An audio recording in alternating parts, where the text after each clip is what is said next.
haven't had many of them for a We've while. not said anything yet. We should have just recorded the... We on now, Mark, yeah? We should have just recorded the... What we just did. What we just did. What Yeah. are we even talking about?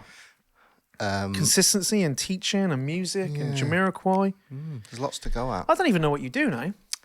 What do I That's do what people now? say to me. That's what people say to me. They say, so what do you do? I just go, loads of different things. What do I do now? Obviously, I'm a musician. I play sax. You should really introduce him. No, I don't want to. Okay. No. I'm going to introduce him in a minute. I didn't even know who started. Be honest. You should introduce him. Hello, folks. Welcome to the latest episode, sponsored by M&S Coconut Water. Never from concentrate. Is it nice, that? Never tried it, but they're paying me a lot of money to Yeah. have this here. And I hope you're recording this, Mark, because I promised Mark and Spencer that I'd get that See what in. you've done there. On that note, my guest today I'm is... sponsored by Greg's, but I ate the pasty on the way in, so I haven't got it here, unfortunately. We'll have to start again. We can't have that, can we? God. Do you know what I mean? Sorry, Marks and Spencer. Sorry, Mark Spencer's. Anyway, I'm going to put that over there. So, my guest today, Mark, I'm going to intro you, apparently. Mark just said. But I don't know much about you. So I do. Tell me what you're doing. Come on, tell me. I do know loads about you. I am a saxophone player from Yorkshire, and that's pretty much it. I play saxophone in various guises, Nice. and we've just been chatting about various things to do with music, a lot that we could go at. So We I can don't talk know about what anything. you want to talk I about. just felt like then I was Bradley Walsh on The Chase. Hi, I'm Mark, and saxophonist from Yorkshire. I like and long what are you walks going on to the do? beach What are you and going to do with the French money? noir cinema. What are you going to do with the money if you win today? I'm going to take my mum on holiday. Oh yeah. Yeah. Anywhere nice? On a cruise. On a cruise. Yeah. I've just been on one of them. Have you? Yeah. Go on, you just smile You at me. haven't been I on a cruise, have. have you? I went on a cruise in September for 2 weeks with my family. Was it good? That's difficult with a 3.5-year-old and a 9-month. Well, what was she then? 7-month. They're like, oh, you can have the family cabin because you're a family. You think, oh, great. I was imagining like family cabin. Yeah. You know, like Yeah. basically it's a normal cabin with the sofa turned into a bed and like a cot, not a cot. What are they called? Travel cot. Yeah. Like just rammed Yeah. in. You're in a space about as big as this table. Yeah, yeah. And for 2 weeks, you're like. Where did you go? We went to no, where did we go? Portugal, Spain, like Nice. Vigo, Cadiz, Morocco, Wow. Canaries. No offense to the Canaries, but I was a bit like, nah, Yeah. not much going in the ports. Do you know what I mean? Not much there for me. But I liked Morocco. I went to Casablanca. Wow. That was cool. So you basically got to a place and then got off for the day and Yeah. then got back on and sailed somewhere else. Sailed somewhere else. Yeah. It's nice. And then on the boat, said have you never been on a cruise? I've worked on a cruise once. It was one of the best things I've ever done. Really? Yeah. How old are you? I think it was about 10 years ago. So I was probably 38, 39. At my age. Yeah, your age now. Were you playing music, obviously? Yeah. What, so in a show? Or? So basically, it was a Thompson cruise. Other cruise liners are available, obviously. Yeah. Well, leave it there because Thompson now might drop us a line. That is, we might get a free cruise. Yeah, So we might be able to give I it for a was cruise, asked to, and it was 2 weeks before Christmas. Okay. And by the way, cruising is like a thing that a lot of people do when they come out of college. They go into the cruise ship thing. And it's a really good way of getting you a kind of foot in the door or, up on the ladder, if you like. You get to play a lot of music. You're playing every day. You're traveling the world. You're young, stuff like that. I never did it. So when I got this opportunity to do it, I was like, yeah, I want to do that. So basically the idea was, it was with a swing band, and our job, this ship was on its last ever journey. Right. And they were taking it out to the Caribbean. So that meant that there was a week at sea. So when that happens, I think they put Loads of entertainment. they put extra entertainment on. So our job was to basically play for ballroom dancing for that week that we went to the Caribbean, and then do, I don't know, 1 gig a day whilst in the Caribbean. So I got my mate on the gig as well because they wanted 2 sax players. Well, there was 5 sax players, but they were 2 short. So I got the gig, got my mate on it. And I think we flew to Tenerife and jumped on the ship there. and then we spent a week at sea. And it was How did you find it being at sea though? Because we had 2 days at sea, and I just got a bit fed up. I loved it. Did you? Yeah. But you had no. You had no kids there? I had no kids, and I was in my late 30s with some other lads that were probably a bit younger than me. And basically, for the first week, we just got pissed and sunbathed Yeah. and hung out with the dancers and the singers. And we just had a ball. And we literally did 1 gig a night for about an hour. And it was a really good band as well. It was a really good like swing jazz band. I actually learned a lot. The question is, why didn't you do that when you left? When you were younger? So, because my journey to music is it's not the norm. I came to it quite late. How old? Well, I started when I was 11, which is quite late to start an instrument. But I didn't really decide to be a pro until I was much older. That's a whole nother podcast episode, by the way. Because interestingly, my dad's a music teacher. Yeah. And I spent a lot of time playing in bands with him because he has a local music charity that teaches kids how to play big band jazz mostly. So I grew up playing kind of Glenn Miller, Count Basie type stuff. And we would do tours of France and Germany and America and Russia. And we got How old? 11? Yeah. You playing in 11? Yeah. Playing what? The saxophone? Yeah. I mean, obviously, when I first started, I think I joined the band after about a year of playing. Wow. So anyway, when I was 15, I thought I want to be a pro player. So that was that, because there were guys older than me in the bands above me going off to do cruise ships and moving to London and stuff like that. And I just thought, I was never particularly bothered about making a lot of money as a kid. I just thought, I want to just do something that's fun as a job. But I was really good at school. I was a bit of a swot at school. I studied quite hard. Got really good GCSE results and stuff. Well, it makes me laugh because you just said, off camera, you're like, I could have been good if I'd have practiced harder. And now you're like, I studied I studied real hard. Weirdly, I think one of the few times I've been consistent over a period of time was for my GCSEs. I was really, really What in did the you zone. get? Come on, I got the best results in the school. Why? I got I wish I could say the I same. got 10 A's and a B. What was the B in? Your weak subject? Geography. Geography. Yeah. And I failed science, got 2 D's for science. Did you? But before that, I decided to be a pro. Sorry? Double D. Double D. For dumbass. Dumbass? I just wasn't in. DA. See? But yeah, so basically, I told my dad quite proudly at 15, I'm going to be a professional player. And he was really disappointed in me. He didn't want me to do it. And I was shocked because. Why is that? Because he thought that I would struggle in life. I wouldn't make a lot of money.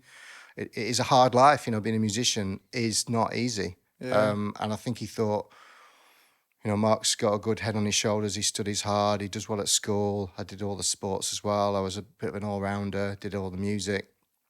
So I was really shocked when he said, I don't want to be a musician. Yeah. In fact, I remember having a massive row with him and my mum in my bedroom when I was 15. When you take your options, when you decide what GCSEs to do. Yeah. I was probably 14, actually, at this point. And they were like, which ones are you going to do? And I said, I'm going to do blah, blah, blah, blah, blah. And I'm going to do there were 2 music GCSEs back then. One was like a practical one, and one was called History and Appreciation. I said, I'm going to do both music ones. And they were like, why would you do that? And I said, because I'm going to be a professional musician. What? And it was. So what did they want you to do? Get a job? Get a proper job. Get a job. Get a proper People job. still say to me, maybe 3 or 4 years ago, people were still saying to me, do you never feel like getting like a proper job? Yeah, I still have that now. I still have people that are amazed that I can have a career out of music. Yeah, I have people that are amazed I can have a career at what I do. Yeah. But I think if you work hard and you create a niche for yourself, you can make money at most things. So you want to be a professional musician? Yeah. And you are really, aren't you? I am now, but getting back to the original question, because they painted such a poor picture of the life of a musician, I kind of switched off. So when I got to 16, I stopped having lessons, I stopped taking my exams. I always played because I loved playing. I really loved playing, didn't like practice. Kept it going, and then did a languages degree. I did French and Spanish at university. So I took a year out after my A-levels. So I went to uni when I was 19, I guess, 20 almost. So when did you go? Because I've done some research on you, kind of. Mm-hmm. You know, Mark helped me. Mark, who's never on the camera but was behind the camera. You went to Berkeley Music School. Yeah, Now, I don't know much about music, but I've heard of that school. yeah. You know what I mean? So when did you go there?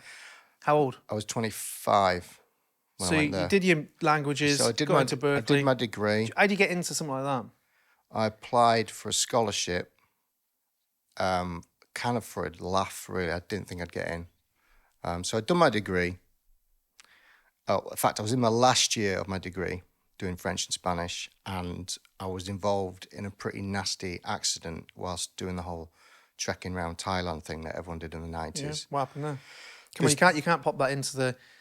You can't pop that in. I was involved in a pretty nasty accident. So anyway, after that, it's a long story, but the bare bones of it are: I'm on a bus with 5 mates, and we're on an overnight bus from a place called Suratani, which is the southern tip of Thailand, and we're getting an overnight bus back up to Bangkok to fly home.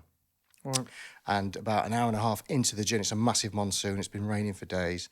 The bus crashes off the motorway, rolls down an embankment whilst it's going at 70 miles an hour and hits what would have been a very small pond, but because it had been raining for a week non-stop, it was like a small lake. Oh, yeah. And loads of people died. Why? Any of your friends? No, we all got out. I wouldn't say in one piece, but we got out. And that, without sounding cheesy, made me completely reevaluate I can see. my life. Yeah. I don't like. It's quite hard to talk about, if I'm honest. It still affects me now Yeah. because I shouldn't really be here. No. But Well, you are. I am here, so let's Yeah. crack on. So, Well, no, let's just because stay there real quickly. yeah. You're trying to move me on. So what you're trying to... I'm not going to dig into it. No, you can. No, It's no, just- no. But when you say you had problems after that, because I think anyone that comes into my world maybe isn't that, but there's some form of trauma. Mm. No one escapes life without trauma, Yeah. do they? Mm. Do you know what I mean? Like, we all lose people. But I suppose you saw some things and did some things that you're like, fucking hell. How old are you? It's 23 maybe. Did you ever do any It was work? 1996. It was the 28th of August 1996. Yeah. So, yeah, I don't know how old I was. Did you ever do any 20. work on it? I mean, I had some did you go and have counselling. counselling? That's Yeah, what yeah. I meant. Did So, you go and have counselling? Yeah, I had counselling because basically loads of people died. I can't remember what happened, but I just came to. There was a massive bang. The bus went black. Everyone started screaming and we started rolling. And my final thought was, I'm going to die. That was it. Yeah. And then I don't know how long it was after that. I just remember being waist deep in water. The bus is about 10 feet in front of me on its roof. There's bodies lying about. It's just complete. It's like a scene from a disaster movie. Oh, yeah. And yeah, that's another story. But basically, we survived and I had to pull bodies out of the water, and I pulled a few people out of the water and tried to resuscitate them with my friend, but I think they were already dead. Yeah. So I was Couldn't basically do anything. kissing dead people. And then we were trapped not in the jungle, but we were trapped in that area because we'd lost all our passports, money, everything. So we were trapped there for a week with our friend, one of my mates who broke his jaw in 4 places.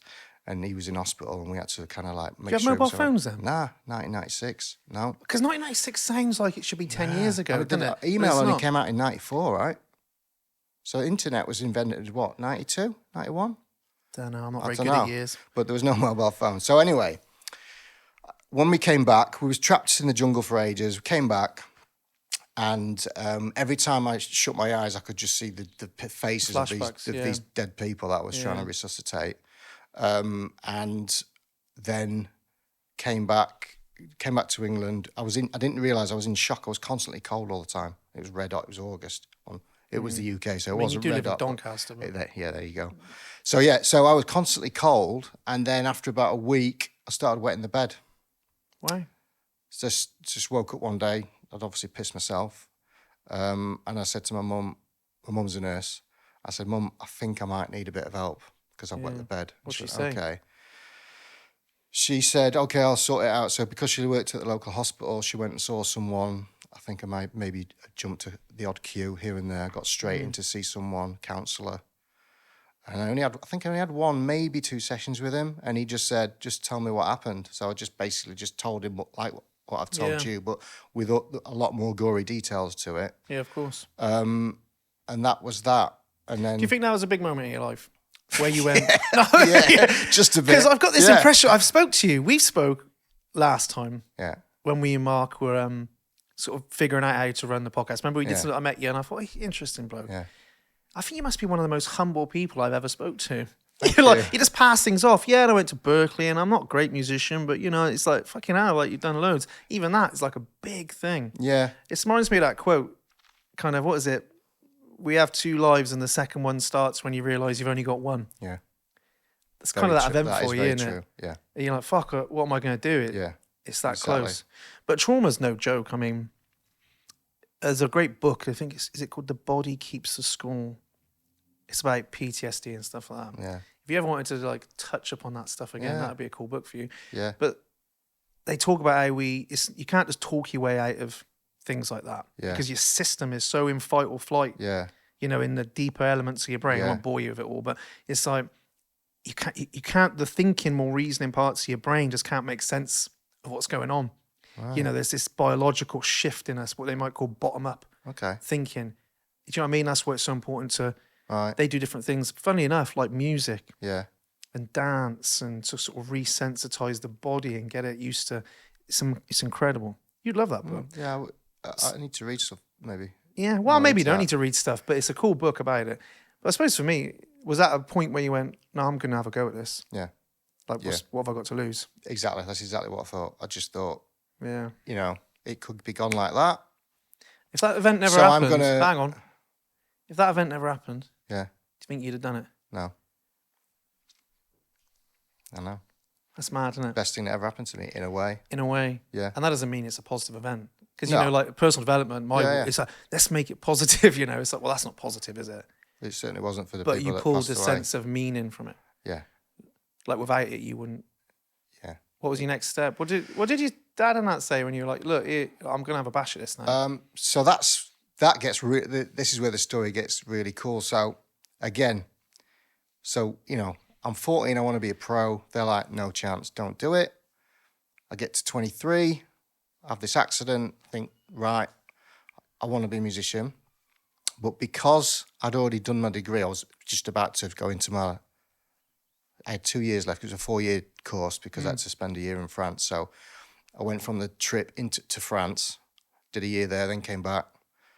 But knowing that, I wanted to learn French. I love speaking French. I love France, but I just knew that I didn't really want a proper job. I still wanted to do music. So I started getting more into playing again and having lessons and practicing a bit more. And then when I was in my last year at uni, I just weirdly found this pamphlet on the floor of my dad's office at this charity that I mentioned where I used to work. And it was for this thing called the Berkeley Scholarship Tour or something, where they go around the world and they do auditions for people to give them scholarships to go there because it's really fucking expensive. Can we swear, by the way? Do what you like on here, mate. It's expensive. So swear as much as you like. Does Mark say you can't swear? No, I thought... Did he give you the... No, not at all. You can edit that out. No, there's no editing on here. Right, we don't edit on here. Fair enough. It's Well, I've done it now. Fuck it. So you saw this pamphlet. I filled it out for I've never heard anyone say pamphlet before, but I like it. Yeah, it was like or a leaflet. All right, mum. I don't know, what is the difference between a pamphlet and a leaflet? Anyway. One sounds really, really, posh. what can I say? Yeah, posh, yes. So when I was a kid, we all heard as musicians about this place called Berkeley, right? And for those people out there, there's two Berkeleys. One is LEY, which is the western coast, Berkeley in north of San Francisco, where the hippie movement started in the 60s. Right. The one that I went to is LEE, and it's a music school, and it was the first ever jazz school created specifically to teach jazz in the 50s, I believe. And it was all, when you were growing up, I certainly had this idea that it was like a bit like Fame, like, it was just kids singing and dancing in the corridors and stuff like that. But you had to be a genius to get in. Anyway, obviously you don't, because I got in. But basically, it was always my dream to go there. But it was like a pipe dream. It was never something I actually thought would happen. I just thought, God, it'd be amazing to go there. Yeah. So when this pamphlet was on the Pamphlet. floor. We're going to refer to it as a leaflet from Okay, now on. leaflet. It's an application form, essentially. I filled it in. I lied and said that I could play piano and clarinet and just all this other stuff, just bullshitted.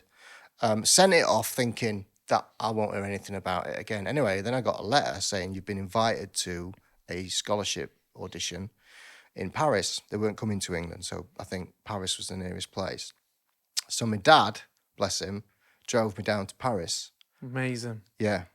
And I did the audition and I completely fluffed it in my, I thought I'd fluffed it. I could play. What did you have to do? So you had to sight read some music. So that's something that I was good at that point because I grew up learning to read music. Right.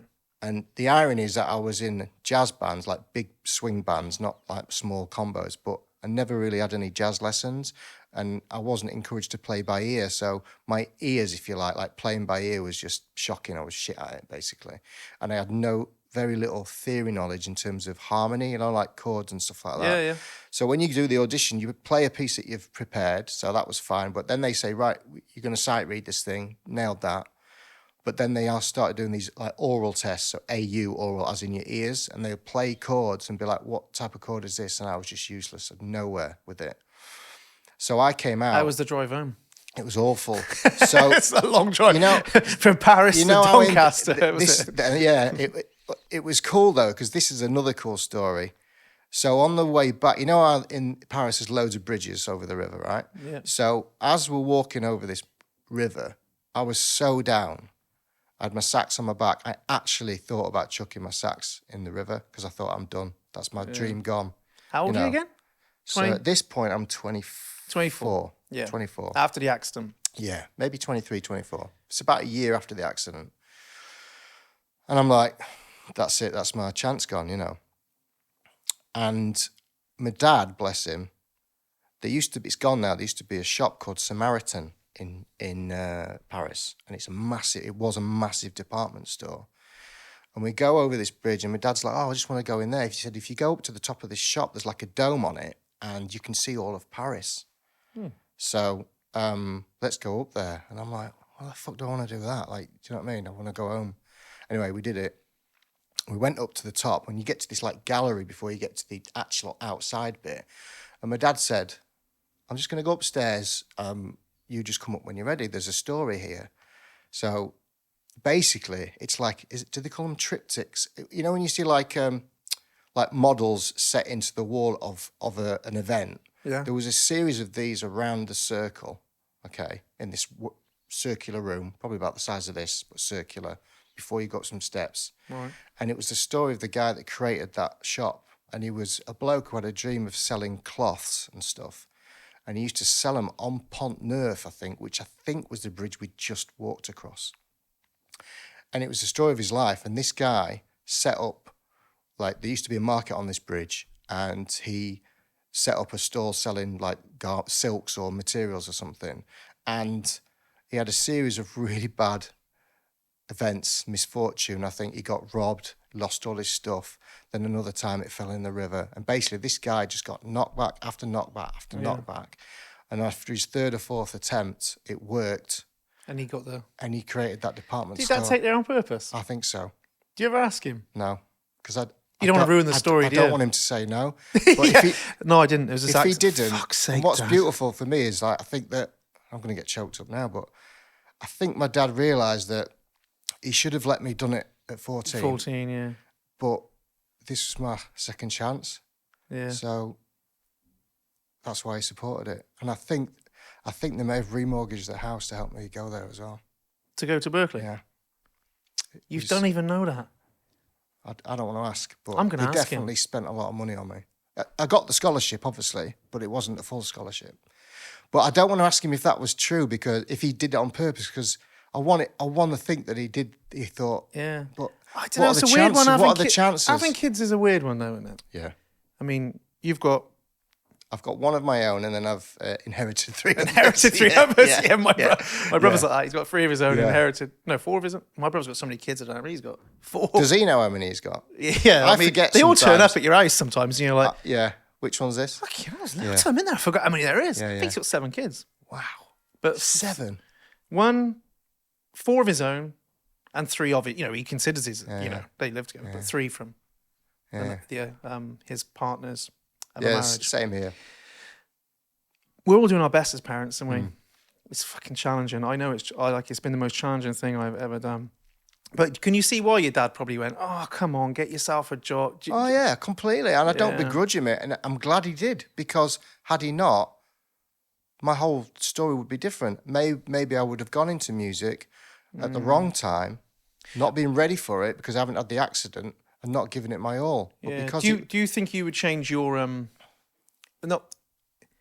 I think having been through that, do you think you'd parent that situation differently yourself now? Not because you think they've done the wrong thing, but are you more likely to encourage your kid to go and explore their dreams? yeah, Or? 100%. Yeah, I think a bit like that in my own life sometimes. Definitely. I think sometimes you get to a point, because we both work for ourselves, Yeah.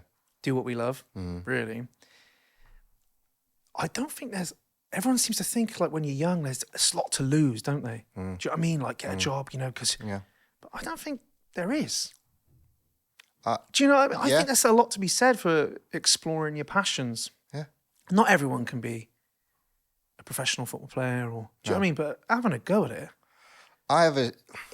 I think I'd rather do it and find out Yeah. I wasn't good enough. Do you know what I mean? Than Yeah. hold back and never know. Yeah.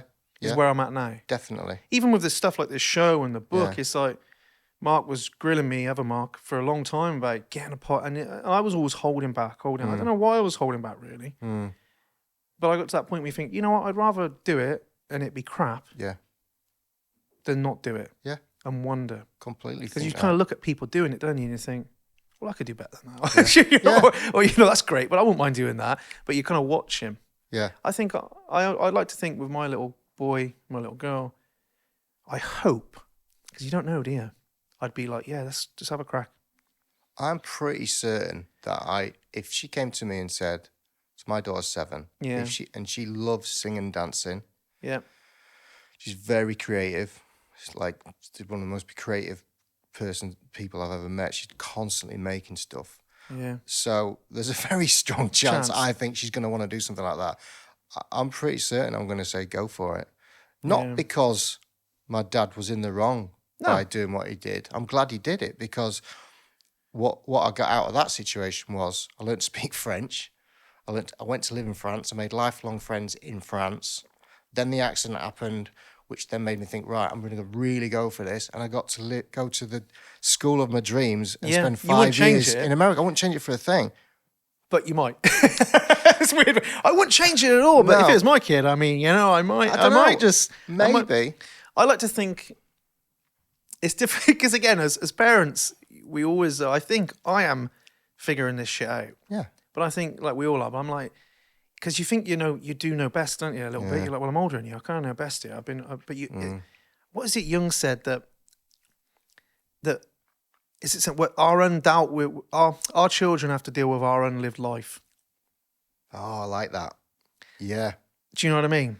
And so our greatest shadow is our own unlived life. Yeah, I get that. Do you see what I mean? So Yeah. it's kind of like I look at that loads of different ways in the sense of like, if you didn't make it, for example, at football in my family, maybe you might push your kids to be a football player because they're dealing with your unlived life. You want them to live. You want to live vicariously through their Yeah, successes. but also they also deal with the stuff we don't deal with in ourselves, don't they?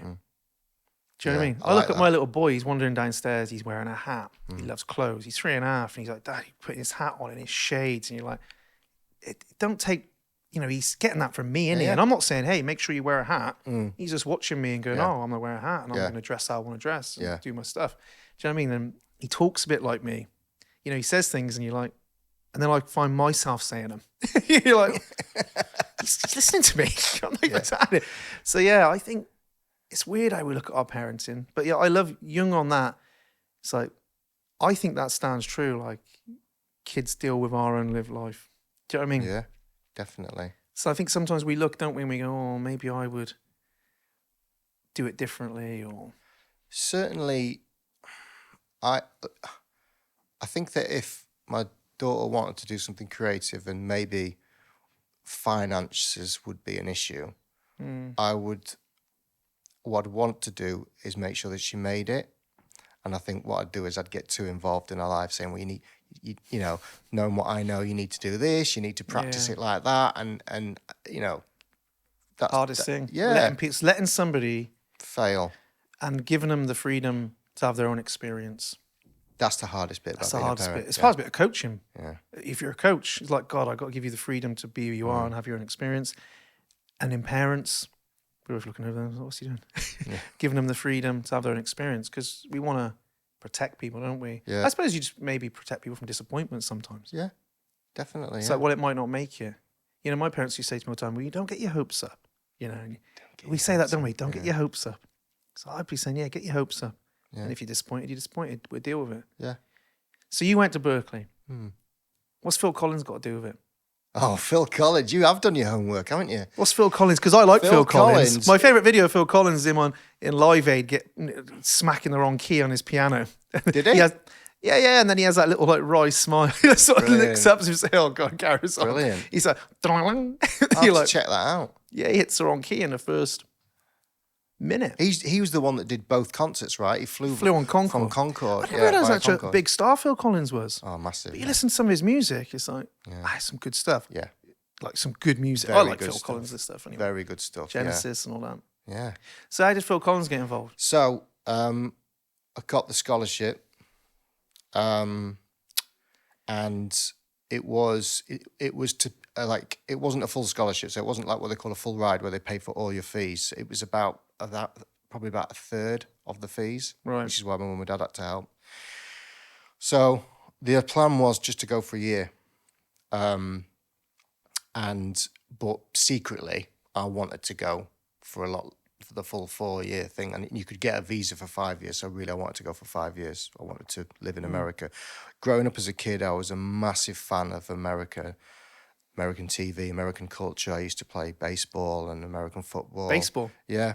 I went to America in 85 with my dad's band when I was 10. Went to Disneyland and just got really into all things American. And then you've got the A-Team, Knight Rider, Street Hawk. Yeah, Knight Rider. Yeah, all Them these were the things. days. Saturday afternoon, Knight Rider. So I was obsessed with all things to do with America. So when I thought could I potentially live there, I was like all in. So after I finished my degree, I knew that I was going to Berkeley, but I took a year out to try and save up some money so I could get some money behind me. And I got a job, my first ever proper job, selling chemicals, weirdly. And in that year, when I was working at this place in Leeds, every lunchtime I would go to Leeds Library, and there was a book in there, and it just listed all the rich, famous people. And I just wrote a letter to all of them saying, I'm a musician, I'm going to live my dream at Berkeley, but I need help, please can you help me? And I sent it to Sting, Paul McCartney, Gary Barlow, people like that. And did that for a whole year. Who did you hear back off? Only Phil Collins. What a man. I must have sent about 50 of these things out, and got obviously set off for America, got on a plane. I'd nowhere to live or anything, but I just got on a plane with my sacks and a bag and just thought, right, let's just crack on. And after about 2 weeks, my mum called me up and said, you've had a letter from Phil Collins' secretary. He's going to sponsor you. How much? I'd rather not say, but it was a significant amount of money. Well, give me a ballpark, like not a number, but what would that money buy you? Today, it would probably buy me a small used car, but he'd give it every year. Every year? Yeah, so basically, I said to him, look... Sorry, have you ever spoke to him? No, I'd love to. You never heard from him? I would love to shake his hand and say thank you. Can we get Phil on? Phil, if you're watching this right now, Phil... I would absolutely love to do that. Think of the difference he made, and he just gave it anonymously. Yeah. I've got a letter from him saying that he wrote me like a reference when I left college. So basically, each term I would send him my transcripts, my scores, just to let him know that I was doing taking well. It seriously, like yeah. I worked really hard when I was there, and I had 3 jobs as well because it still wasn't enough money to keep me going. But because of Phil's money, and then the 3 jobs, and the fact that I got extra credits for doing these extra things, I built up my scholarship. So in the last year, it was almost free. That's class. So that's the Phil Collins story. He's class. Do you know what I love about Phil Collins, though? It's like he talks, and he's like, well, he's from London. On these, he's like, so everybody, wah, wah. Then he starts singing. He's like, it's just the most beautiful drummer. voice. He's a good drummer. He's just gone from being a real Cockney sort Yeah. of to like just singing this beautiful Yeah. like hanging on his leg. That one, I love that one. And Nice. amazing. So I think you should write him another letter. I can't, a few years Because he's not ago, very well, is he? No, he's not. He's not doing very well at all, which is why I'd really like to say thank you to him face to face, but I don't really know how to get hold of him now. I need to look into that. Yeah. I I just love the fact that he got back to you, the secretary, and he just went, yeah. Yeah.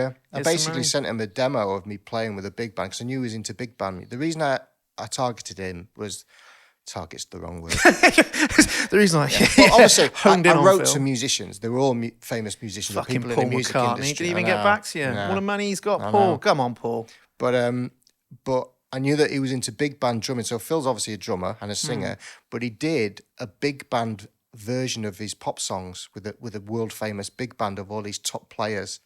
There's videos of him on YouTube playing Susudio on drums with a big Brilliant. band. So, and I knew, and he'd also been to Berkeley as like a guest artist for like a term and done some lessons or whatever, speaking. So I knew that he realised the importance of Berkeley and I knew that he appreciated big band jazz. So that's why I was hoping that he would help, and obviously it worked. That's amazing. Yeah, so I'd love to say thank you to him. So you got to Berkeley, Yeah, and then I know you bust your ass, yeah, didn't you? yeah. Like bust your ass, loads of jobs, doing different things. One thing I didn't do a lot of, which is a big regret, is I didn't practice as much as I could have, which is a bit of a regret. But you were too busy working. I was working, but I was partying as well. Not gonna lie. Brilliant. I was working. yeah. I was loads of jobs, but mate, I was on the scene as I well. was doing 3 jobs, you know. Yeah. But I partied as well. I was essentially, Were you one of the oldest there? for my year, yeah, definitely, yeah. Yeah. Because I was like 5 years older than everyone else. I was 25 when I went. And New York, Boston. Boston. So it's just I don't up the know road. America. Or It's people talk about America. I'm 4 like, hours yeah. north of New York. Nice. Brilliant place. Didn't you play at the end though? I just want to get this out before we. Didn't you play like on stage in their big end of year thing? Yeah, How good was that? amazing. So, Didn't how long you? have we got Let left? me just tell. We've got How as long long have as we got we left? got as long as we got another. Didn't we? Didn't you play with Aerosmith's bloke? Stephen Tyler, yeah. Yeah. What's he? Did you get to meet him and all that? Yeah, Nice yeah. bloke. Very nice bloke. Funny as well. I love him on the Howard Stern show. I've not seen that, but he's He just plays on funny. Howard Stern's. He plays the piano. He plays. Was it? It's not. What's his one famous one? Was it Sing Dream When You're On? Winning or something? Dream On. Dream On. Yeah. Yeah. Dream on. Dun, dun, dun. Plays that on the piano. That's the and one then that I Slash played comes with. out That's and what plays I a played guitar. with him. No way. Yeah. So this is another cool. This is I mean, a really. that man dresses some. He's got some serious get up as well. Who's that? Stephen Tyler. Yeah. Like he dresses in some outrageous Yeah. stuff. And he did the speech like the following day when we all kind Yeah. of graduate. He did the speech, and his opening line was, I'll never forget it. He stood up and he said, "When I was younger, I said to my mum, Mum, when I grow up, I want to be a rock star." And she said, "You can't do both." And everyone just fell about laughing. But you can't grow up and be a rock star. Yeah. And he's right. I was thinking, can't be a rock or a star if you can't grow up and be a rock star.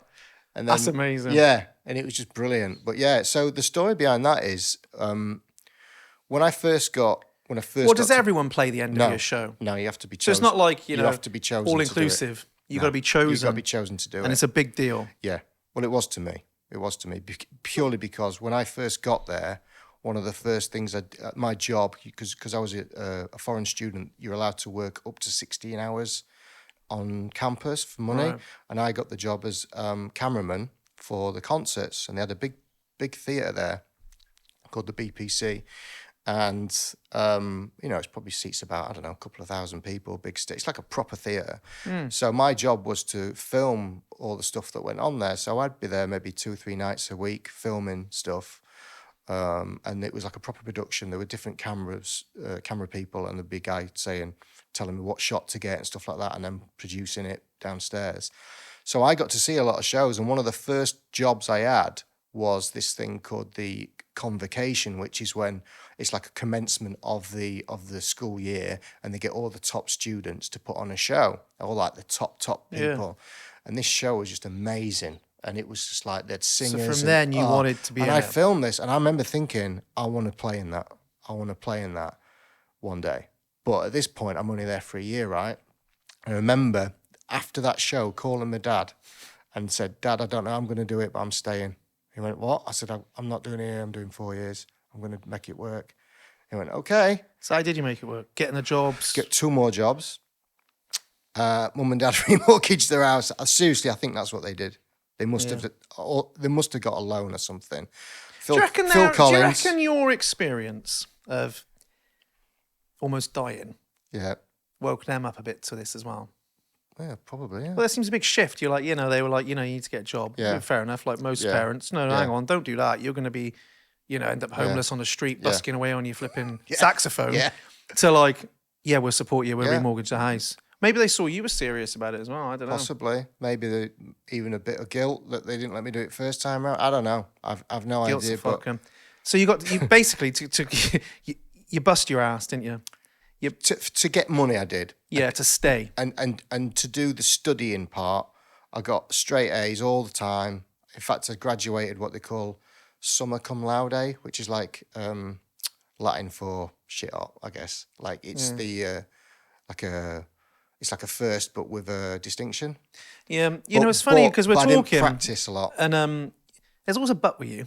Yeah, there is. But we've been talking, and it's always like I'm not very consistent. I'm not very consistent. Yeah, I got the soo-doo-doo-doo-doo-doo. What did you get? I think it's called summa cum laude, something like that. Summa cum laude. Yeah. So you got the summa cum laude. Something Someone like put that in laude. Google. Someone's Googling that right now. Laude, I think. So you got that from getting all A's. Yeah. Yeah, no. For somebody who's not very consistent, doesn't stick out things, you stayed 4 years at Berkeley. Yeah. With 3 jobs. Yeah. And bust your ass. And got to play with my mate Steve. Yeah. Say hello to him for me. Yeah. And when you put it like that. Yeah. It's mad, isn't it? Yeah. But there's also a but in there. But I didn't practice as much as I could. Yeah. No one practiced as much as they could. True. Do they? No. No one practices as much as we think we should practice. Yeah. I don't think. No. I always look at my life and think, I'm probably not doing as much as I could be doing. Yeah. But you're doing a lot. Do you know what I mean? I beat myself up a lot about not practicing. That's my biggest kind of thing. No shit, Sherlock. Yeah. You said it about 20 times. Yeah. But you obviously practice a fair bit because you weren't there by luck at the end of your show, were you? No, I kind of engineered that. So basically made the decision to stay there as long as possible, managed to pull that off. And one way that I did that was volunteering to do extra stuff. So they'd have like projects where you would give up your lunchtime to go and record someone's demo, because they had production students there as well. So the studios would have full studios teaching production and recording and audio engineering. And then throughout the night, people would go in and do their projects, their homework, and they'd need musicians to do it. And so I'd go and do like a studio session like 3 a.m. for someone, and you get extra credit for that. So I built up these credits, which meant that I got more scholarship. Which meant you could stay. And then I started volunteering for these other things. And then I started doing shows at this BPC. And I did a couple of those convocation ones and stuff like that. And when it came to the last year, my mum and dad were going to come over to see me graduate. So I went to the guy that organised it all. And his name was Ken Zambello, a really nice bloke. And I went to his office and I said, look, I know that I'm not the best player in my year, and I know there's much better players than me, but I have worked really hard and done as much as I can. And it's been my dream to play in this graduation concert. And I'd really like to be, considered. And he went, yeah, you've got the gig. He said it straight away. He obviously had you in mind anyway. I don't know about that, but he knew me well because I literally volunteered for everything, but not really to get the credits, because I wanted to play as much as possible. I wanted to really get as much out of the whole thing as I could. That's why I partied hard as well. I think you always value things more that you've had to work for. Yeah, Mate, you really have set out in you and gone, my dream is to be a musician, or my dream is to be on the end of year thing, and it's not been easy, is it? And that's where I feel like I'm psychoanalyzing, But off camera, we were talking about talent, weren't we? We were talking about flow and all these other amazing things. And you were like, I don't really believe in talent. I believe in environment and hard work. Yeah. Well, there's only one reason I think you believe in that, because you've had to work your ass off. Yeah. And you put yourself in the right environments to get on, haven't you? Yeah. But I think it's very easy to set out and go, that's what I want to do, that's my dream. Oh, I can't go. Because, Like we ain't got the money. I can't stay because I've got to work 3 jobs. Yeah. Do you know what I mean? Yeah. And I'm not willing to do that. You'd be amazed how many people won't be willing to do that. Yeah. You know, that's not what everyone does, by the way. Well, You probably think you take that as like, this is just what people do. just But I guarantee not many people are doing that. Well, if you say so. But that's all I've ever been like, really, is when I do decide to do something, Yeah. I fucking do it. But there's another but. I'm banning If that I'm not fully into it, I will drop the ball on Like what? several occasions. What's been Like health. What's been your biggest regret in your musical career? My biggest regret is not practicing more. No, forget practice. I've had enough fearing about that one. What's been the biggest regret in your musical career? Oh, that's a good question. Biggest regret in my musical career? I don't know if I've got... Well, what was your biggest I don't know if I've got any possibly? regrets in terms of like my career, because my career is what it is. It's like... If you're not looking at it philosophically, Yeah. don't be philosophical. Or maybe what's been the biggest setback? Biggest setback to my musical career, not practicing enough. No, it is right, because... Okay, so I'm because, going to no, rephrase. I'll If you explain to practice you. more, right, Yeah, I'd be doing better stuff now. what would you be doing? Well, who knows? But I would be happier because I'd be able to do things that I can't do now. Like what? I'm just Like intrigued. improvise better. Improvise better. Yeah. Play with bigger bands, do bigger gigs, travel more, make more money, Yeah. all those things. Pretty much. But it's not too late. I'm not saying it's not going to happen. Don't musicians get better as they age? If you practice, yeah.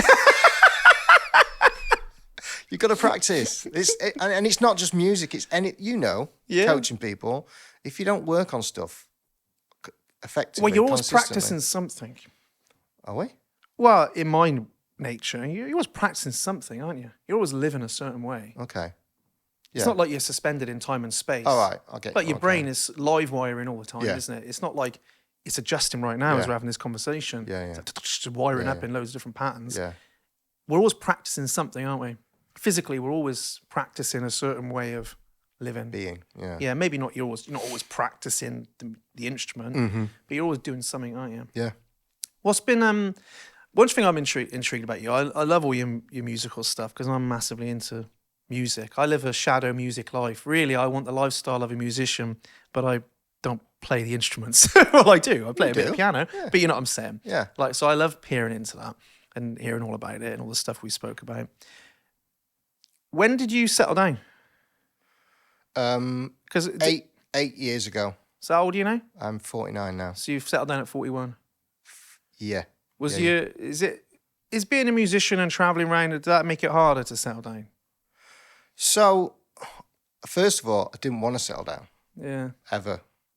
I've had lots of different girlfriends. I never really saw myself getting married and having kids, because I always saw it as a way of stopping me doing what I love. And then it came out of nowhere and it happened, and it's the best thing that ever happened to me. And Yeah. now I think, you dickhead.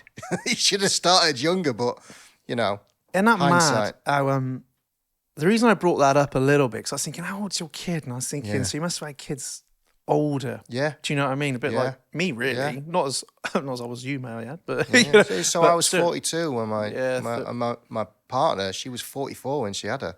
Well, yeah. So yeah. fourth time round, she wasn't expecting to have any more either.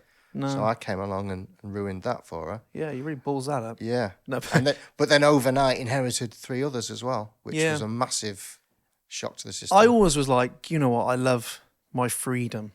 Yeah. Right, being able to do what I want to do Yeah. when I want to do it, and like if I want to go out now, I'm going out now. And I think I've been quite selfish in that realm a little bit in my life, Same- and I always same thought here. that would remove the ability to do that, and it has to a certain extent. Do you know what I mean? Like I can't just drop of a Yeah. hat, go, yeah, I'm off to Malaga Yeah. for 3 days. Why? Yeah. Because I want to go out there and Yeah. right, you know. Yeah. So I've got shit on, Yeah. but. I think I like this lyric in the song "Desperado" by the Eagles. Yeah. Have you heard the song "Desperado" by the yeah. Eagles? And the lyric goes like, it's something like, "Free." It says, "Freedom. That's just some people talking, but but walking through your life alone is your prison cell or something. I'll have to check it out. I can't think what it says, but it talks about like, but you think you're free, having no kind of people around you, but actually responsibilities. that is its prison cell in itself. Yeah.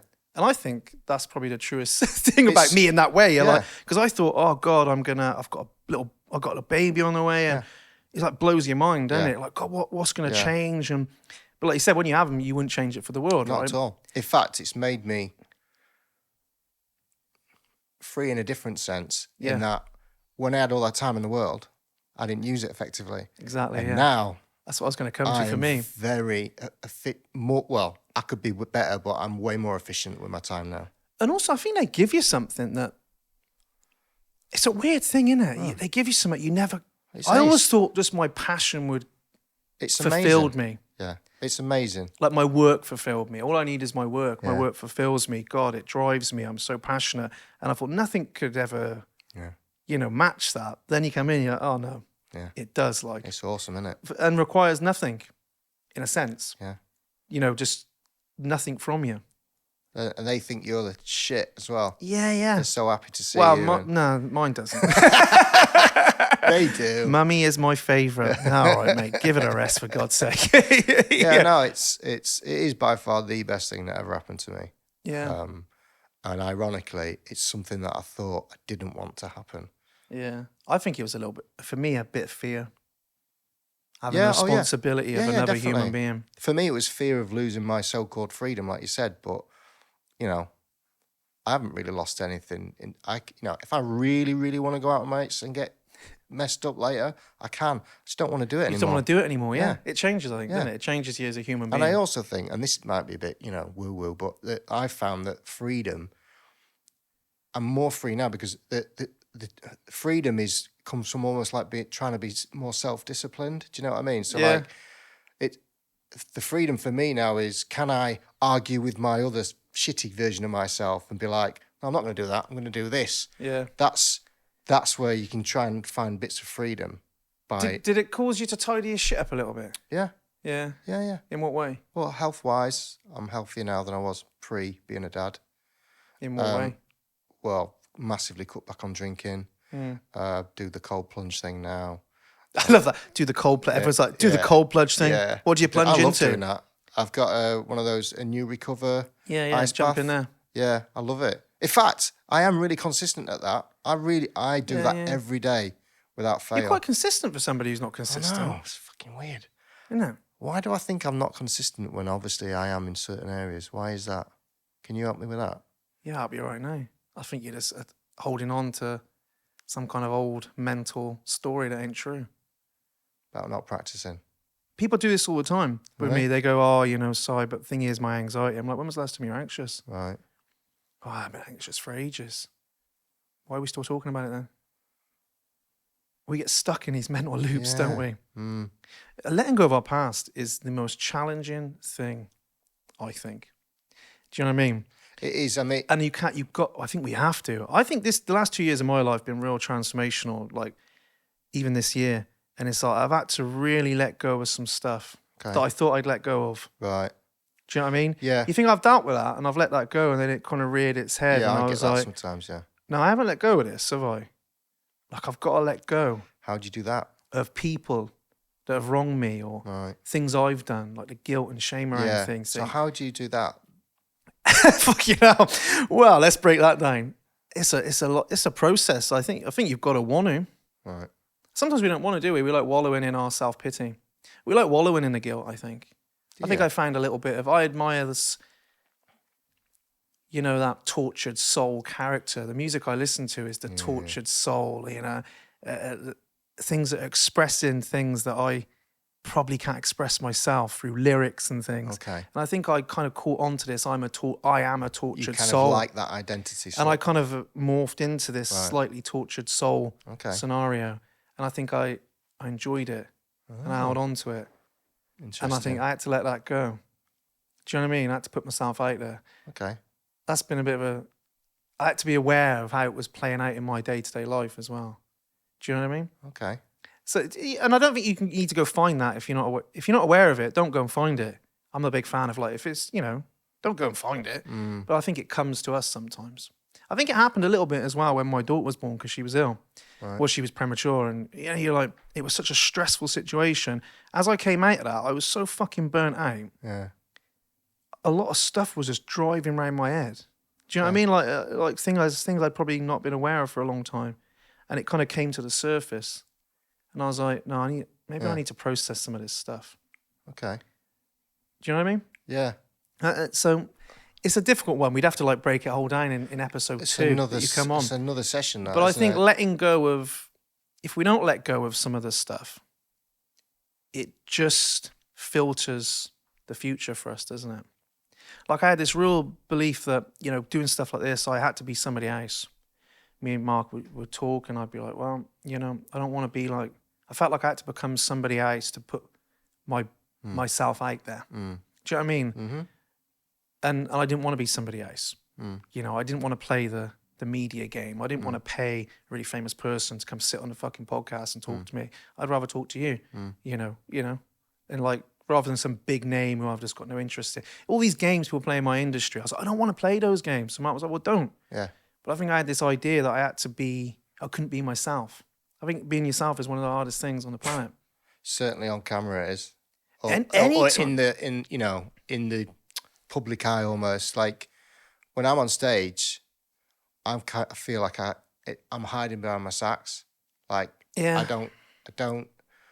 Weirdly, growing up, even now, I would rather play to 12,000 people than me, family members or friends. When people say, "Oh, can you play?"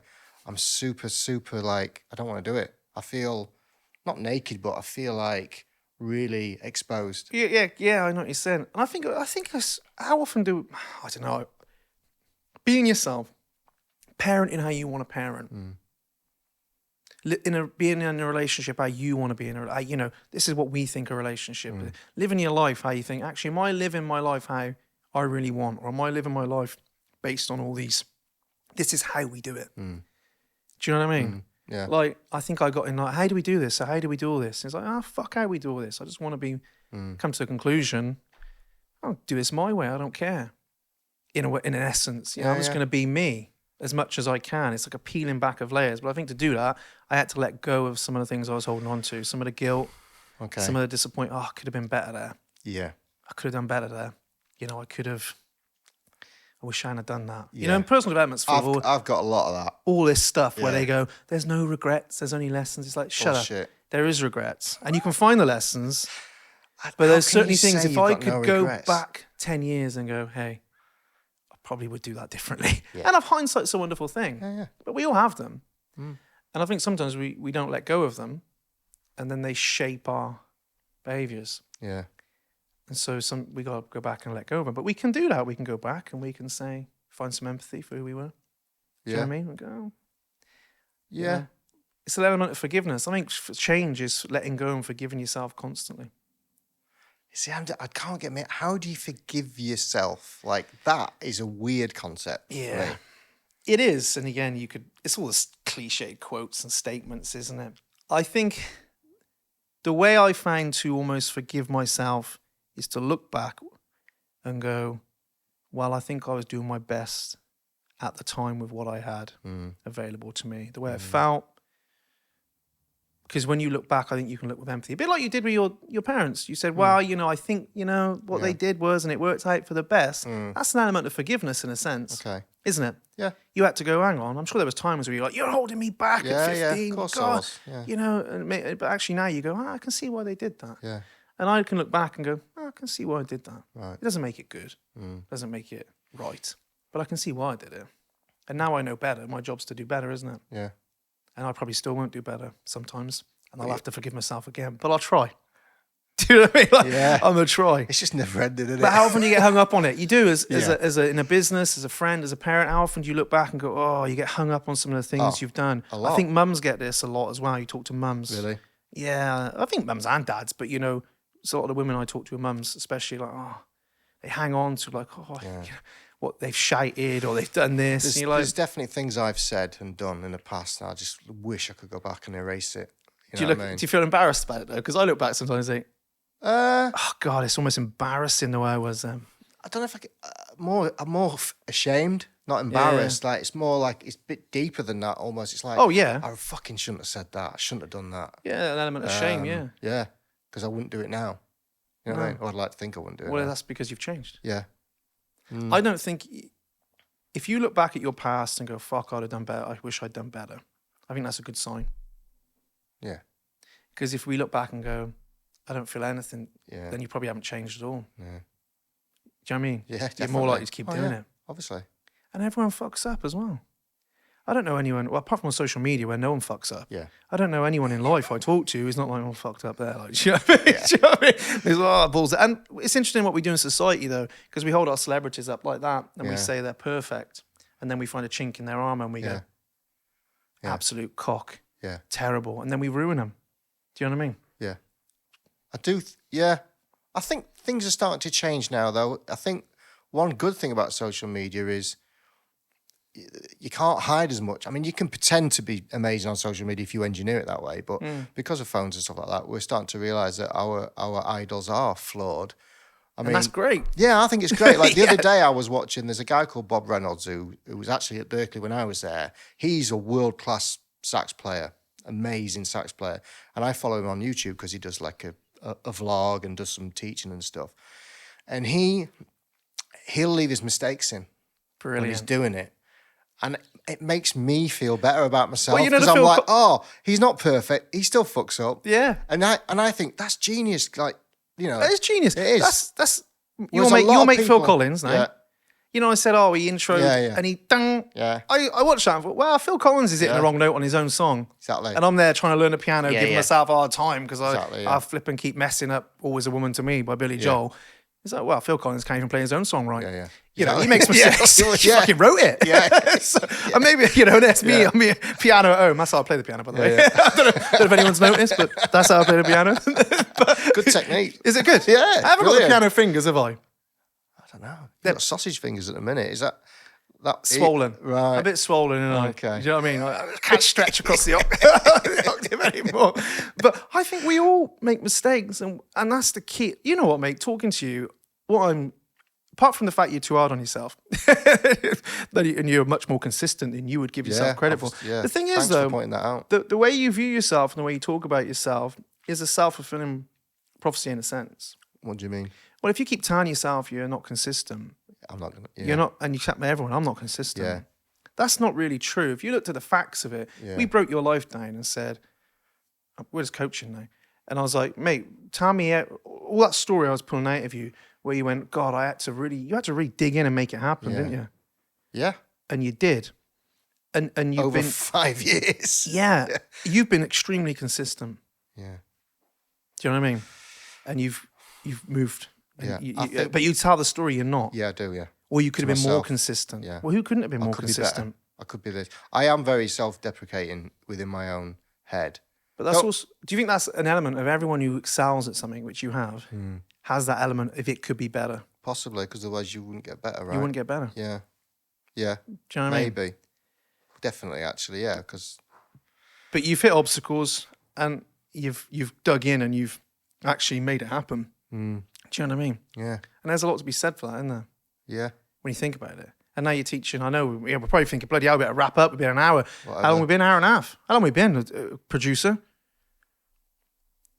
An hour. Brilliant. And I think, of, not to wrap it up, because I'm not doing that, but there's a lot to be said for people who are out there chasing their passions, hitting obstacles, going again. Do you know what I mean? What can I do? How can I make this happen? There's a lot to be said for that, isn't there? And now you're helping, you train other kids, I presume. So I was teaching. I've been teaching for about 20 years. I just stopped at the beginning of this year purely to give myself a bit more bandwidth so that I can focus more on my new project. Which is the Sax the Shed. Sax Shed, yeah. Which is an online community for sax players, all things saxophone and beyond. And there'll be a podcast like this, and I'd very much love you to be on it. We can talk about flow. Yeah, I'd love to do that. So that's the new project. But because I'm busy doing gigs at the weekends, and then I was teaching in the evenings. Obviously, I teach kids. I can only teach them in the tea time. So Monday to Thursday, I was never at the house. 3 kids at home. The eldest he's moved on. He's more like a mate really because he's in his late 20s. But the 3 girls are still at home, and one of them she has disabilities, so it's difficult at home sometimes. So my partner Lisa can't work; she's a carer. Right. So I'm the only one bringing home the bacon. So there's quite a lot of pressure on me to make money. So, and teaching was doing that, but I was never at home when it mattered. So when you get to tea time. And it's like feeding time at the zoo. You got 3 kids, one's 7, one's Every 15, parent one's knows that 23. time, don't they? Oh yeah. And Lisa's pulling her hair out like, I need help. So I was like, right, well, I'll knock teaching on the head. And thanks to an individual who's not sat too far away from us right now, we looked at where I could get most bang for my buck in terms of my time. Yeah. And it was doing these solo Ibiza sax gigs. And so I put all my eggs in that basket in January, and it's completely revolutionised our family because I'm now at home every night on the week when it matters. And now I'm just working a bit harder on the weekends to make up for that loss of teaching. So I don't teach currently, but I will be teaching online in 2024. Which is the future, I think. I think so, yeah. Well, I'm playing the piano, and I got a lot from my piano teacher, who was amazing. But then when COVID hit, I ended up not going there, and I ended up going online to like you're talking about piano, a bloke who teaches all sorts of stuff. There's some great video. stuff out there. It's amazing. Yeah. Visual, it's absolutely brilliant. Yeah. It's like membership every month. Yeah. You know That's what we'll be doing. Yeah, it's phenomenal. Yeah. I think for a lot of people now, maybe feel time stretched as well. Yeah. It's ease of consumption in it. Do you know what I mean? Yeah. I honestly think you were talking earlier about, would we maybe encourage our children not to go down an artistic route or follow their passions. I honestly feel all humans were here to create, even if it's just making a cup of tea. We are spending our days creating something, whether it's creating a life, creating a relationship, creating a piece of art. And I think that if everyone played an instrument, there'd be a lot less problems in the world. I'd go with that. I think if everyone followed their passion. Yeah. And also, I think you're right. We're either creating or we're participating. Mm-hmm. Do you know what I mean? Like you're either participating in a life that's just happening around you, bumbling through. We've all been there. Yeah. Don't want this. But actually, you've actually made a life out of really going after what you want. Yeah. Creating. Mm-hmm. Do you know what I mean? But I think a lot of us, sometimes we get stuck in Groundhog Day, don't we? And it's like, I'm just participating in this life. Yeah. I find the hardest age for me has been, the most transformative has been the last 3 or 4 years. I'm in a bad place, far from it. Yeah. But I had this moment of like, fucking hell, what? Like, all of a sudden, a couple of kids and... I think it's the kids, isn't it? And you're like, what am I doing now? Like, it's just, I feel like something's changing. I was in limbo between who I was and who I was becoming. I was in this... No man's land. Grey area. Yeah. I felt a bit lost. You know, I find parenting so amazing, but actually so challenging. Yeah. You know, people are like, oh, God, I've taken on this challenge. I've ran around the world. I'm like, yeah, it's amazing. But actually, I think the biggest challenge in my life is trying to navigate raising little humans. I would agree. And the dynamics of a relationship and run a business and think, am I doing too much business, not enough home? And I had a chat with Mark off camera, and I was like, Mark, I'll do all this, but it cannot.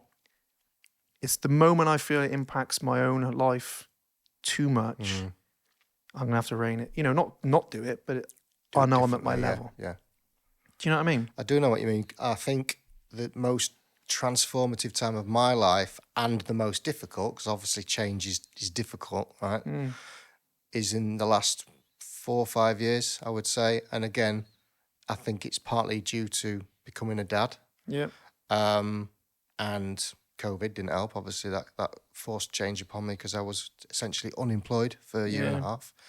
So, I would agree with what you're saying. I think becoming a parent, it makes you look at yourself in a different way. Yeah, I think your world becomes a bit smaller. I don't know. I felt like up to about 32, 33, I had quite a lot of social things going on. Yeah. And I think my mates we've all got a bit like in our own lane. And all of a sudden you realise, like, what am I doing apart from going to work and being at home? Yeah.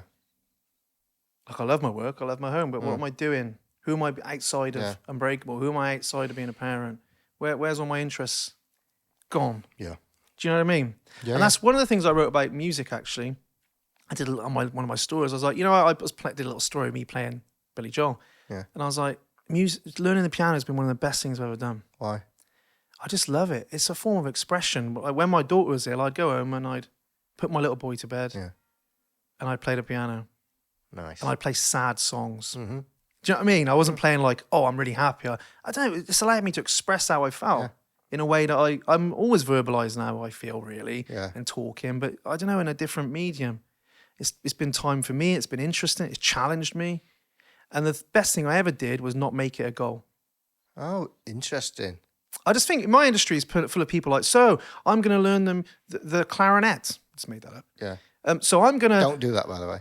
Yeah, It's hard. for the next 90 days, I'm going to do 40 clarinet sessions, and I'm going to put a performance on my Facebook at the end. I'm like, fuck you, like, this is for me. Yeah. Like, it's not a goal. Do you know what I mean? Like, I know that's like, well, how are you ever going to improve? You're like, well, because I'm enjoying it, but I just didn't make it a goal. I didn't put it out there to play that game. I'm big against this game, as you can tell. A bit like my kids think, I'm not going to put you out there to play the game to show that I'm a dad or to show that I'm a good bloke. Look at me. I'm on a date with my little boy. If I'm on a date with my little boy, I'm on a date with my little boy. And I don't mind anyone who does that, by the way. It's like, if that's what you do, crack on. But that would be me forcing the subject. I'd rather just go, what do you do on a Sunday? I chopped wood all day with my little lad. And then I played pool. And I'm not going to fucking show you any of it. Because that's my life. But you know what I mean? I was happy I never made it a goal. Something that I just did. And, you know, I'd work with lads and this, okay, no disrespect at all. It works for them. They'd be like, for 90 days, I'm learning boxing. Tick. And then for the next 90 days, I've done this. It's like I'm just ticking off these things. And I didn't want it to be something I just ticked off. I wanted it to be something that was me, for me. Do you see what I'm saying? I do. And I think that I would like to have something like that in my life that's like just something that's like a throwaway thing that doesn't matter if you're I do great it or not. Yeah. Because obviously, get back to the practice. I can practice and I will practice, but that is goal based. I want to get to this level. So recently, I've been thinking, what if I just picked up something like I've never done painting, right? What if I just started painting? Yeah. Just for the fucking fun of it. Building Lego. And just do it for 10 minutes a day and see what happens. Why are you doing that? Because I want to. Yeah. You're trying to get really good at it. Yeah. Don't know. I'll see where it goes. Yeah. Maybe I will. But I've always found that eventually my personality wants to be the best at something. Wants to do it really well. And I didn't want that to spoil playing the piano. Yeah. Do you know what I mean? Yeah. That's smart. And actually, I find, if we're just wrapping this up in a bit, but I find that trying to be the best at everything was really me just trying to prove myself and to myself. Yeah. From a place of lack. Well, if I'm better than you, then I'm good. Yeah. Yeah. And that's never what, that made, I never got enough evidence. Yeah. I learnt this boxing. You know, I wasn't a very good boxer at all, but I met this great lad who was a pro, lovely lad. And he took me under his wing, I suppose, a little bit. Had lessons with him, sparred in the amateur club, sparred for like a year. And I was always used to try and do something because I'm going to fight for the club and I'm going to do this. And it was so humbling because those 14-year-old kids beating me up. I realized like I was never going to be the best at that. Yeah. And that was actually nice. Yeah. I wasn't trying to be better than anyone else in the end. I was just going because I wanted to be good. Yeah. Or I just wanted to enjoy it. You know, as much as you can enjoy getting punched in the face. By a kid. But I think it was humbling.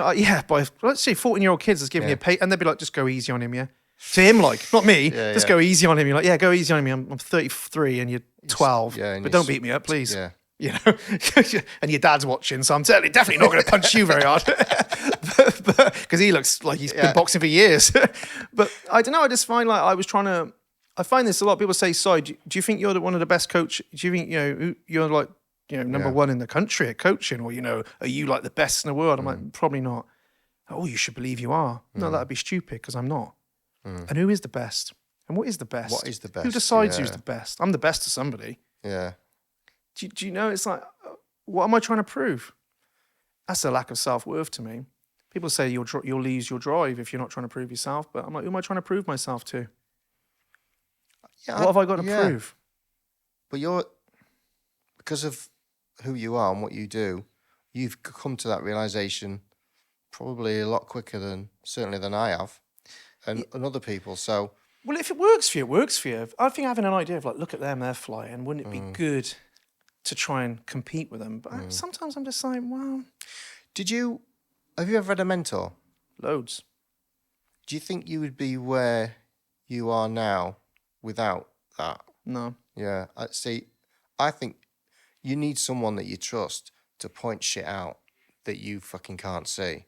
Yeah. And I think most people on the planet don't have that. And that's why they're just wandering around like zombies, just in the rat race, not really following their dreams or taking risks. And I think if it wasn't for that, for me, I wouldn't be where I am now either. I also think we have desiring something and not being able to have it is actually quite painful. Mm. And so I think eventually we learn just to not desire to have it. Yeah. So we just Like slot stoicism. in. Yeah. But I think deep down we know. And that's why we keep coming back to it, isn't it? Right. I'm back to trying to get in shape again because I Yeah. really want to be in shape, but I can't get in shape. So what's the point in trying? Yeah. I'll just fucking do it. Oh, I'm back to trying to get in shape Yeah, again yeah. because we keep coming back to it because we know really is we want to do something, or we might know that we want to leave our job and explore our passion, but then we go, oh no, it's I'll crack on, and then oh I'm fed up of work, we always come back to anything that I keep coming back to. I'm like, I probably need to do something about that. Yeah. But yeah, I think we need mentors, without a doubt. And I don't think mentors have to be like, oh, I've got a formally paid mentor. Mentor. Yeah. I look back and think there's been people who've just been in my ear. Yeah. Yeah, oh yeah. Or people I've looked up to. But you from have afar. you have to be receptive. You've got to know that you don't know all the answers.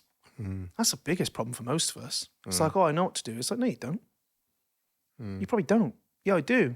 I'm just not doing it. It's like, well, you probably know what to do, but you don't know. I think people don't know what to do next. If you know what I mean? That's a big difference. Yeah. But it's like, I think sometimes we have to drop our own ego and just go, actually, maybe I don't fucking have the answers here. Yeah. But I just think, I don't know, from my own experience, the most transformative things that have happened or helped me to transform has been having someone who's like a mentor, an unofficial mentor, and having kids. And setbacks for you. And setbacks, yeah. Yeah. I suppose so, yeah. You think anytime you've been hit with a setback, you've actually forced yourself to... Yeah. That main one's woke you up, didn't it? Yeah, the Thailand thing. The Thailand thing woke you up. You realised how fragile life was, I think. And how that could be taken from you. So you may as well go after it anyway. What's the worst that can happen? And it worked. I did it. Yeah. You know? We should end on that note. We should end on that And note. we should have a part 2 another time. I'd love to do that. Maybe this we'll do has it. been brilliant. Yeah, I've enjoyed it. It's been quite cathartic, actually. Have you had a transformative experience I right have. now? Do I need to get my appreciate. Should I get my checkbook out? Yeah. I didn't want to mention it, but I can't charge for this. Okay. Yeah, but you did buy me a coffee. Yeah. Yeah, honestly. That's been an brilliant. Absolute pleasure. Thank you very much. Yeah. Let's put it in there. Thank you. And that is a wrap, everybody.